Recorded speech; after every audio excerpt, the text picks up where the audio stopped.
Welcome to the Billboard Mastery Podcast, where you will learn the correct way to identify, evaluate, negotiate, perform due diligence on, select the construction type, build, rent the ad space, and operate billboard signs. And now, here is your host, the guy that built from scratch the largest privately owned billboard company in Dallas-Fort Worth, Frank Rolfe. Wikipedia defines information as content.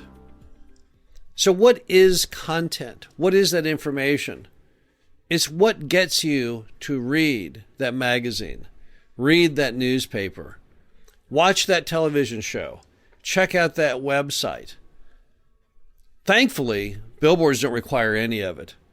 This is Frank Rolfe, the Billboard Mastery Podcast. We're going to be talking about why, thank heavens, billboards don't require content, or content to at least make you look at the billboard. Let's imagine, for example, that you owned a magazine. You wanted to sell advertising space in your magazine, but no one's going to read your magazine, and as a result, no one's going to look at the ads unless you provide content in that magazine for them to read. Don't we have to have stories to put in the magazine? We'll have to hire writers to write the stories. We'll have to hire an editor to review those stories and to also come up with the stories to begin with. And of course, we'll have to hire a photographer to take the pictures to also put in the magazine. And as you see, we're rapidly staffing up with various people and various labor costs, salaries, health care, all those kinds of items. It gets pretty expensive. And let's say you have a television channel, same story. You've got to have someone come up with the ideas of what will be on television today. You're going to have someone to write the material, someone to go ahead and talk about the material on the air. And you have to have cameraman, and it racks up again pretty steeply. And if you really look at it, most people who sell advertising, they have a lot of upfront costs to create the content to make you read whatever it is, enough to even see the ads. Kind of scary, kind of risky, having to put all that money on the front end to create the content without even knowing if anyone will read it or anyone will buy the advertising on it.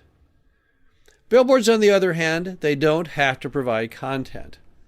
Now, how do we get away with that? How come billboards don't have to provide content? That's because our viewership is stuck. They have no other choice. It's a captive audience. All they can basically do is they can either elect to look straight ahead at the road or to look at the billboard, but they're bored. There's nothing else to look at. The average commute in America is roughly about 30 minutes each way. 1 hour a day on the road with nothing to do, nothing to entertain. So what do those drivers do? Well, they look at billboards, of course. It gives them at least some pleasure, some entertainment while they're sitting there in traffic. But the important thing is that the billboard company does not have to provide anything, not an iota, not a salary, not a person, not a news story to get the driver to look at the sign. Now let's look at that from a profitability standpoint for a moment. When you own a billboard and you rent the ad space, you have to pay a few things. You have to pay the ground rent for the ad space, typically 15 to 20% of revenue. You may have to pay the cost of production of the advertisement, but that's not a whole lot. Maybe some electricity, a little bit of insurance, a little bit of repair and maintenance, a little bit of taxes. But you're escaping the biggest portion of cost of every other form of advertising, and that is the content. That's one item you don't have to worry about. Why? Because the highway is creating the captive audience and provides the content. Your viewership can go up even if you don't provide any meaningful articles or great writing or great photographs or great camera work, simply because the traffic increases on the highway. Highways have grown in stature as far as traffic counts to unbelievable levels. There's highways in America that used to do 10 or 20,000 cars a day. Now they're up in the 250,000 cars a day variety. All that additional viewership, all those additional eyes on the ad without one shred of content provided by the sign company. That's a fantastic position to be in. You better believe all those other media groups out there, all those television, newspaper, cable channels, they so envy the billboard owner because the billboard owner doesn't have to worry about any of that stuff. They don't make any money on it. Bear in mind, all that work that they do to craft those stories, to get you to watch, to gain viewership, it's only there to sell you the ads. No one's paying for the content itself.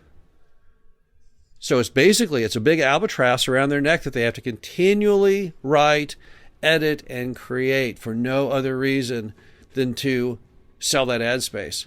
But with a billboard, you don't have to do any of it. You sell the ad space simply because people are a captive audience to your sign. And then flipping that around for a minute, that's also why billboards are so effective. Because you don't have to compete with any other content. When you have an ad in a newspaper, what do you see when you open a newspaper? You see just a flurry of information. Sensory overload. Just in one page of a newspaper, you might have 14 ads and the stories and the photographs. It's easy to get lost in all that. How many people actually see your ad? You may have a circulation on that newspaper of 500,000 readers. How many of those actually ever even see the ad? And how many read the ad? How could they? They're drowning in content. The sign, however, has no competing content.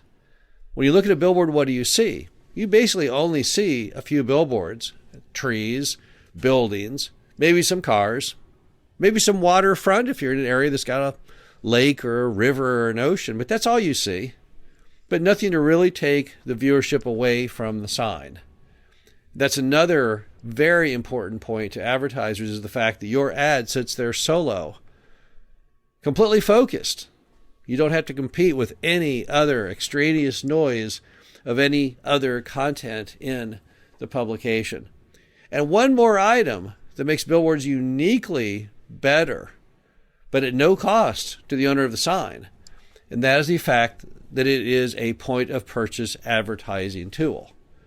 If I put on that sign, McDonald's exit now, no newspaper, no television ad, no radio ad can possibly replicate that, because they can't possibly time the ad to when you're driving by the McDonald's exit. Only you can do it. Another unique feature of billboards is the fact that they're the only form of advertising that can actually physically direct people to your business. Newspaper can't, internet can't, nothing else can do it. So the bottom line is, the billboard industry is strengthened. It's made most attractive by its unique feature that it doesn't have to produce content. What makes it so different from the other medias is what makes it so special and so much more profitable. You don't have to host big staffs, big office buildings, health insurance, all the things that go with running those big media empires. You escape all of it because you don't have to provide anything to make someone look at the ad. People look at the ad because it's a captive audience driving down the road, and not because you've got some great photographs or great articles to convey. And again, the fact that you don't have that, again, makes your sign even more valuable because there's nothing to compete with it. And then you throw in the directional point of purchase aspect, and that's why advertisers love billboards. This is Frank Rolfe with the Billboard Mastery Podcast. Hope you enjoyed this. Talk to you again soon.